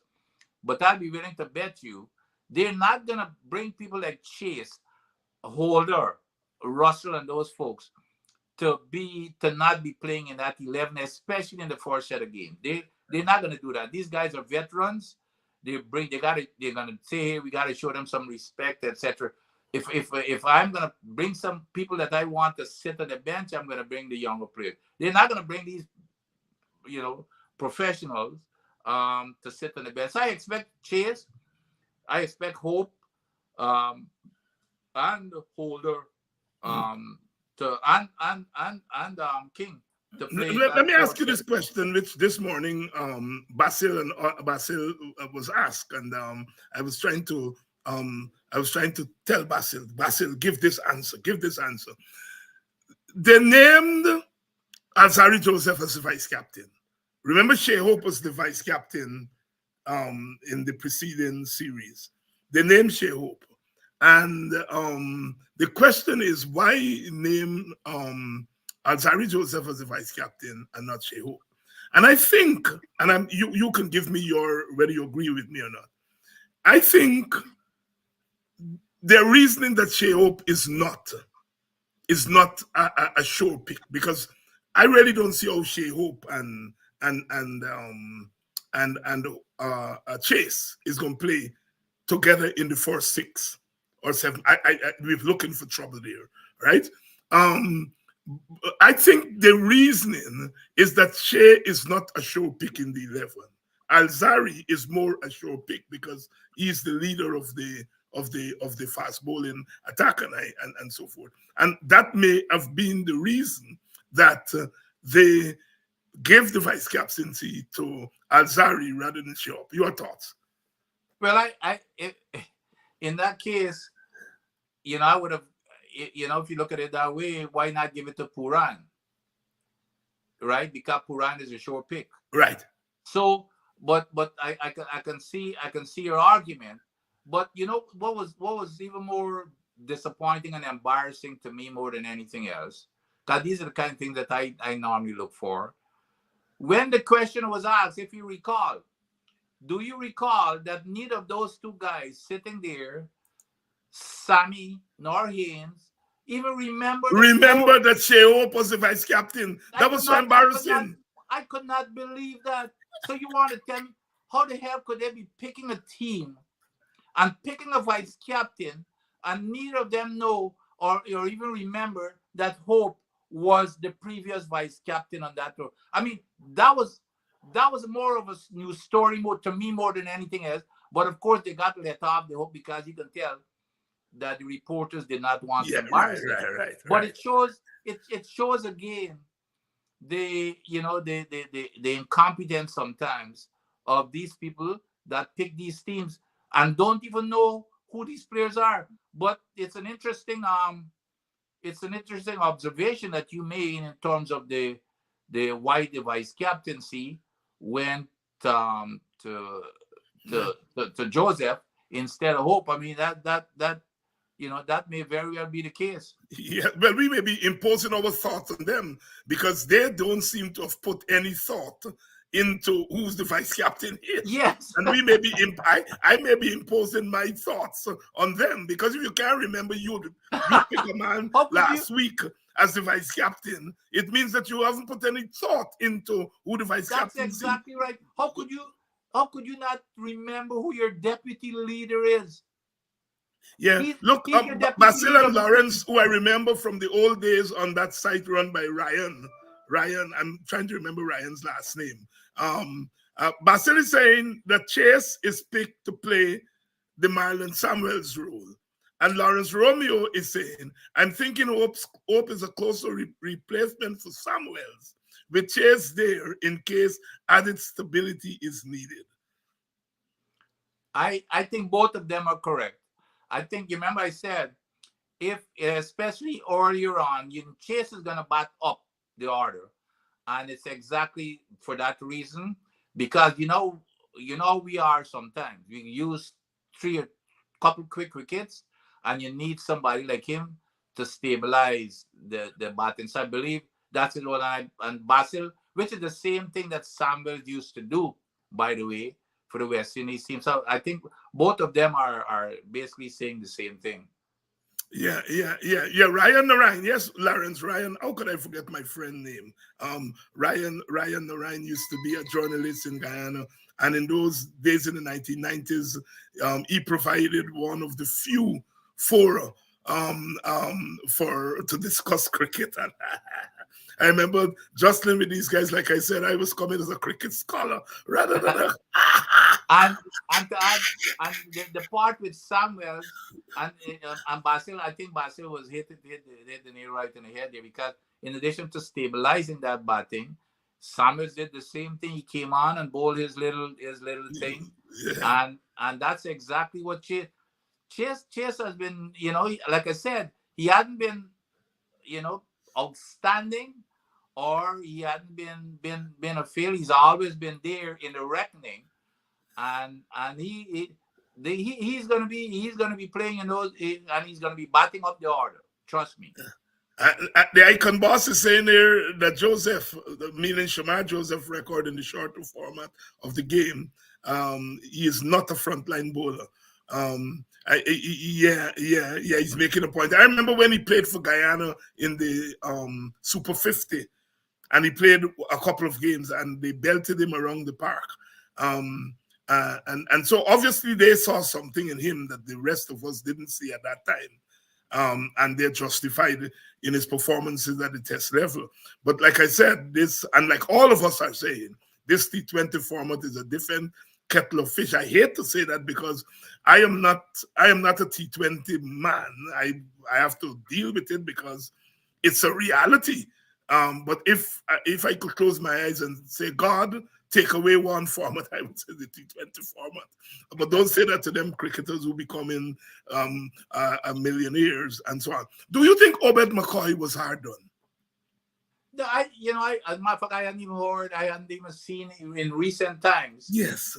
I hadn't seen anything much about him in recent times. So, I guess they, you hadn't heard anything much about him. He's not been around, the playing arena. So he is, just to give he has disappeared, unless I was missing something. He's been there. He's been playing in some of the minor leagues, and that's the point I was making. He was sitting there in St. Vincent, not doing anything. Yeah. And we are playing first-class cricket, but because we have these players now as specialized T20 players, but he should have been out there. No, he's also a good player, but but like this whole Shamar Joseph and what the guy who said something about him again, these selectors, and I will be able to guarantee you, their intention was not to they don't have it would be a bonus for them if Shamar shows up and be outstanding. That's not what they're expecting it. This here is to give him a shot. This guy is very talented. We've got 15 players. Let's expose him and even give him an early try to see how does he really have the talent for T20? We know that he has it for Test cricket with a different type of ball, with 3 sips and a gully and all this kind of stuff. But T20 is a different ball game. So they're saying he's got the talent. He bowls a good line and length. He's got the talent. Let's see how he would perform. They don't expect him to be a star in this series. It's to really check him out and give him a test. And I agree with that. It's to give him an opportunity, and he might turn out to be a superstar after this tournament because the guy's very talented and he's fit and he appears to be hungry. But they're not expecting, and I'm cautioning the fans because they believe that miracle, that outstanding performance in that test match, they think that's automatically be transferred over to here, and that's. But I hope they're not thinking so. But our bowling, I think, is where we're the weakest. Our bowling, we struggle in the overs up front, the power play, and we struggle at the end. All right, the bowling struggles in both in the power play and at the end, and I think we are rated in the power play. I think second to last among the official teams, the top teams, and that has always, I think, been the problem. And so I can see them shopping around to find the right bowling combination. Lawrence is reminding us here that McCoy was in Nepal and he bowled that terrible over, giving 22 runs when the people needed 24 in the last 2 overs. Oh, I didn't even know. Yeah, I didn't even realize he was in Nepal. Yeah. He was in Nepal, and in the match that we lost, I think the first match that we lost, or is it don't know this last one. The people needed 24 runs in 2 overs. He bowled the 19th over, and they belt him around the park for 22 runs. Partly because I think the field was set for him to bowl short, but he kept pitching the ball up, and you wonder sometimes what these coaches. Well, a coach can't get in a play ahead. I mean, you can carry the cow to the water, you can't force them to drink. But if these guys are serious, and your captain gives you a certain feel, and then you're bowling, anyhow. I want to thank everyone for coming through tonight. And Basil, I'll get your number. Lawrence, if you can hit me up too, Stephen, because I would like to get you guys on the program to give your analysis and so on as we continue this program. We are doing it on Sunday night, so now we'll see how it goes if we can add another night. Last night we played some old videos. I did interviews with Wes Hall and Conrad Hunt in 1999, and I played those interviews last night. But Sunday night is really the night when we're going to be looking at contemporary cricket. Dr. Adams, before you go, let me ask you this question. Would you have made it in the T20? Well, yeah, a lot of players, you can remember in Test cricket, you had a certain style, but all of these batsmen had to adjust. All of these batsmen, they're not really naturally playing the way that they're playing, that they used to play Test cricket. So you had to adjust. My style, I was, you would have it because I was more of an on the aggressive side. So, most of us toward that our natural instinct. But what I'm seeing these guys doing these days, I would have never believed that physics would allow them to do it. And the hand-eye coordination for a guy to be bowling at 90 miles an hour and stuff, and you running down the wicket and you connecting, or then you paddle sweeping, you're getting in, and before sweeping a guy bowling at that pace, and I mean it just unbelievable. But hey, you know what? It's just like evolution. You think you would have made it? You would have made the adjustment. Yeah, I would. I think I did fairly well in the 40 overs version. When I played in Guyana, we used to play like a 40 and 45 over version. Right. So right. I would as a little kid, you want to be in the game, right? You want to get play. So you would have adjusted yourself to play with that kind of tempo, especially when the ball is new, you like go playing your shots. Who's the fastest bowler you faced in your time? I would have to say Phil. Oh, well, Phil Blair was very fast, but there was a guy, and I remember in 1968, that was in 1968 on the 19, and you remember I told you that Guyana played on the 19 team, right? But Barbados had a 21. And there's a guy from Barbados called Hallam Mosley. Yes, I remember him. And I remember because I was the batsman on form. I just made runs against Trinidad, and Hallam Mosley had carried away. I think the Trinidad, some team before us just bowled them down 2-1 them or something, and he was knocking them all over the body. And the newspaper started saying, well, they're putting the headlines where Hallam Mosley was going to cut off my neck and all kinds of stuff. And poor me, when the game was started, And I never forget because Keith was the captain, Keith Aaron, and Keith won the toss, and Keith came up to me and said, "What do you think we should do?" And this wicket was hard. I mean, it was concrete. I had, those Garfield Sobers boots that and Garfield Sobers boots peg used to be sharp. And when you stepped on that Barbados wicket, it's not the wicket of Barbados wicket of today. It's shining like a concrete. You're sliding. And when I looked at this wicket and I hear all these people talking about this young man, I told Keith, let us feel.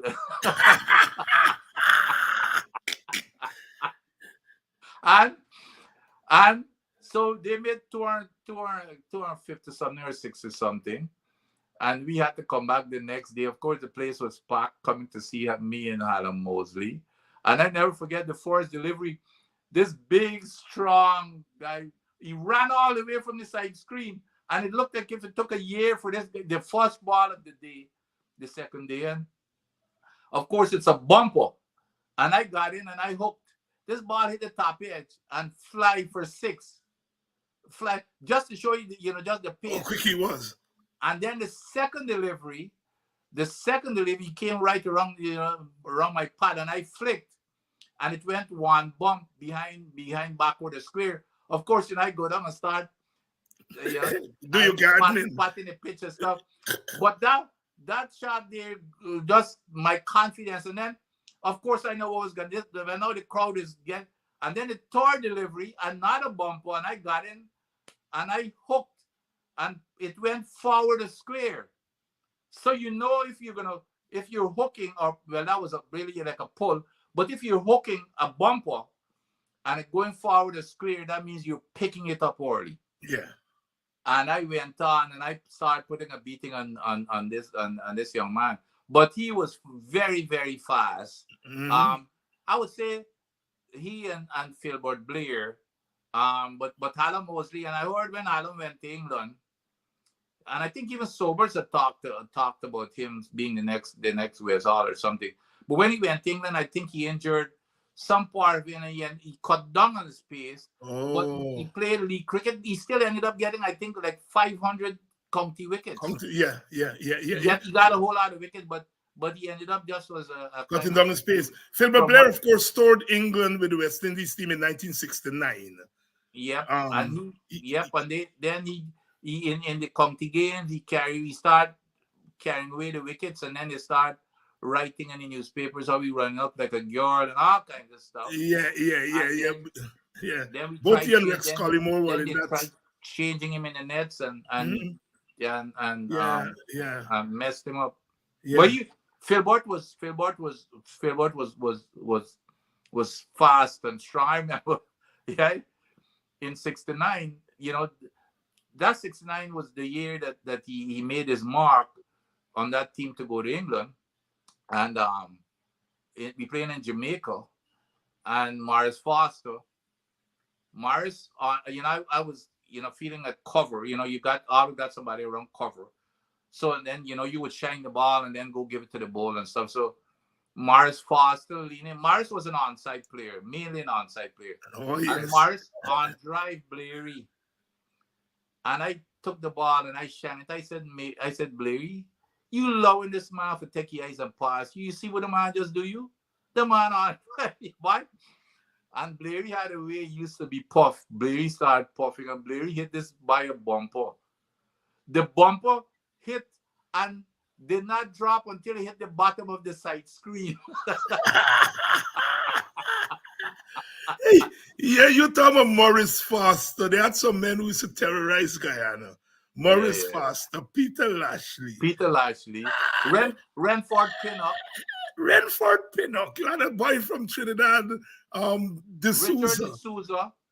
It's a terrorized Guyana. Yeah. Oh boy. It was so nice doing this, brothers and sisters, and the sisters especially, because like I said, the sisters are into the game now. The ladies won 7 games in Pakistan. And I think it's a good feeling because they're rebuilding the women's team now. Haley Matthews is head and shoulders above the others, but at least we won 7 games. Yep. Clean sweep in the one days, lost one T20 that we should not have lost. Are you encouraged by what you saw there? Oh, absolutely. I sometimes when I look at some of these women's team, especially that Australian team, sometimes I believe some of these women could make some national teams. You know, I mean, it's unbelievable. I mean, they might not be bowling fast and that stuff, but they're batting. You know, a lot of them are pretty good. So I am encouraged. And you mentioned a name there, Matthews. She's also an incredible cricketer for us. But I am encouraged, and I'm hoping that women's cricket, I be given the kind of interest that it also deserves, in the West Indies. Yes. Here, Basil, one of my students, because I teach a module on cricket in one of my courses called Peoples and Cultures of the Caribbean, and I use Butcher as what I call the un-West Indian West Indian, and that he made a certain style of batsmanship part of the West Indian canon that people like Larry Gomes and Chandapal were later to come, because prior to that we were seen as Cavalier and so on and thing. And my students had to determine whether the 209 or 133 by Basil Butcher was a better innings. Look at the video. The majority of them thought 133 was better from their limited knowledge of the game. Are you familiar with those two innings, Vince? Oh, absolutely. I think Basil might tell you. Basil will most likely tell you the 133 because it was at Lord's. Yeah, my students, they love the 133. And these are American students who are not, steeped in cricket or so, but based on what I would have taught them about the theory and of batsmanship and so on, they felt the 133. Yeah. But I'm going to tell you something about Basil. And some famous writer, can't remember who it was on Basil, I'm sure Basil says that Basil Butcher was the hardest West Indian batsman to get out. I can't remember it was Richie Ben or whoever said that. And it so happened that I was fortunate and privileged to be playing with him when I played for Mackenzie. Right, and the two of us would be batting. And I remember, especially in my early part of my career. And of course, he was a front foot man. You better play on your front foot for him all the time. That was always your first move. So I would play on the front foot, and the ball would spin past, like a leg spin. You get beat. And then now I'd be worried now, and Basil would come down. And he would say, "Well played, youngster." And I wondered, what the heck does he mean, well played? And the ball had beaten me all over. He said, no. He said, if you did not play, the line that you played there, it would have hit the edge of your bat. So he said, keep playing it the same way. But just to show you that the normal batsman would have been worried, he come down, he said, no, you missed it because you played correctly. So, you missed it because you played. If you had played, a different line, you would have been out. But that was his attitude, and of course he never gave away his wicket. Right. And the worst thing you can do, you playing on his team, you give away his wicket, is the worst thing you can do. And even with bowlers, the one term that I learned from him as a bowler is, all I want is every delivery, line and length. He tell and make the batsman play. He would tell his bowlers every single delivery, make him play. And the reason is, a batsman is going to make a mistake. As long as you keep it around that off stump, like one or two stumps wide, that batsman is going to have to be thinking, should I play or play not? Make him play. And so he was a very, in terms of knowing the game, he knew the game as well as anybody. And I learned so much from him. He knew the game as well as anybody that I've ever played with. My favorite Basil Butcher story is that Basil once took 5 wickets against Trinidad or something like that. And we had an ignorant boy hitting Buxton named Mantle. Mantle is the type of guy you bowl to you all the time, he out 3 times, and you know, he take a big and strong, and what we call ignorant. You out 3 times and he still make up bat again, and then when he done bat, he take the bat and the ball and go away. But he hear Basil Butcher take 5 wickets against Trinidad, and he decided he's going to become a spinner, and his name is going to be Basil Butcher. You couldn't tell him that Basil Butcher is really a batsman. Butcher, the best spinner. He take 5. but let me tell you another story. But you used to get a lot of wickets in Case Cup, you know. Yeah, I know that. especially against DCC. Every time we played DCC, Butch used to pick up 4 or 5 wickets against DCC. So when I came to town to go to UG, so of course I'm now playing for DCC. So our first game against Mackenzie, Butcher with the leg spin, and I danced. And when I started knocking Butcher, and I think that was the Landscape Street. Right? As soon as he turned, because I picking the googlies and everything, and I climbing it, here he come down the wicket. He said, "You could only do this because this is a small ground." I bust 100. I think it's 130 or something in Mackenzie. Then there couldn't be DCC. After I started playing for DCC, Basil, like spin googly, they walked them over against DCC. Dr. Vincent Adams here tonight, keeping my company on West Indies Cricket 101. Please, of course, share the links, like our pages. We have our YouTube channel, West Indies Cricket 101. Please like, follow that channel. And we are Leighton Charles is there talking about some Renford Pinnock, Eastern McMorris and Jamaica Peter last. Yeah. They were shell shield batsmen, mega batsmen. We would say bullies. McMorris and Peter Lashley and Peter Lashley, last some double century one guy. That's right. That's what I was about to say. When them boys make 100, they're satisfied. They go for 2. And when you get them cheap Real Branco coming down the line, and later on I would learn that Branco was rated in Barbados more as a spinner than a batsman, but he used to make runs against me.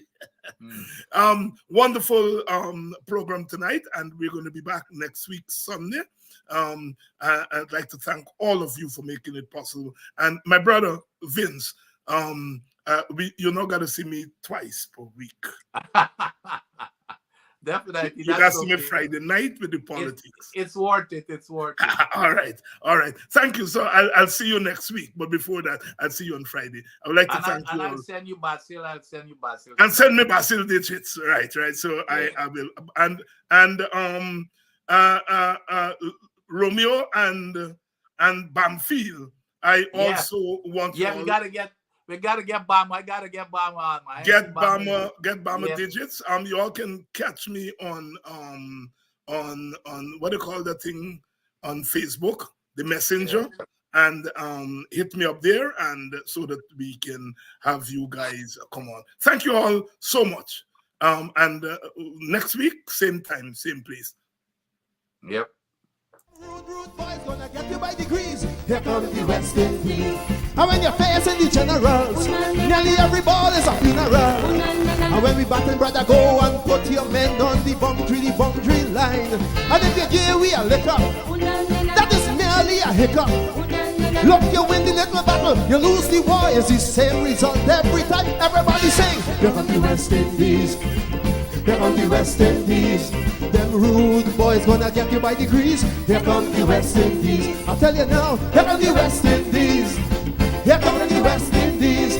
Them bad boys gonna bring you to your knees.